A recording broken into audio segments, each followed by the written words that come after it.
ফের ভূমিকম্প মায়ানমারে, কেঁপে উঠল পাকিস্তানের মাটিও। শুক্রবারের ভয়াবহ ভূমিকম্পের ধ্বংসযজ্ঞের পরেও দমেনি বিপর্যয়। মঙ্গলবার অর্থাৎ 1 এপ্রিল রাত 8টা 57 আবারও কেঁপে উঠল মায়ানমার। রিক্টার স্কেলে কম্পনের মাত্রা ছিল 4.5।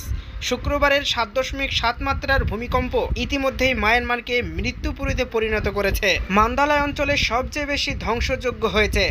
সেই কম্পনের প্রভাব লেগেছে থাইল্যান্ডে। বহুতল ভেঙে পড়েছে, প্রাণহানি হয়েছে কয়েক হাজার মানুষের। এখনো পর্যন্ত মৃতের সংখ্যা 2000 ছাড়িয়েছে। শুধু মায়ানমার, থাইল্যান্ড নয়, মঙ্গলবার ভোর 2টা 58 ভূমিকম্প অনুভূত হয়েছে পাকিস্তানেও। এনসিএস তথ্য অনুযায়ী ভূমিকম্পের তীব্রতা ছিল 4.4 রিক্টার স্কেলে। তবে এখনো পর্যন্ত কোনো ক্ষয়ক্ষতির খবর পাওয়া যায়নি।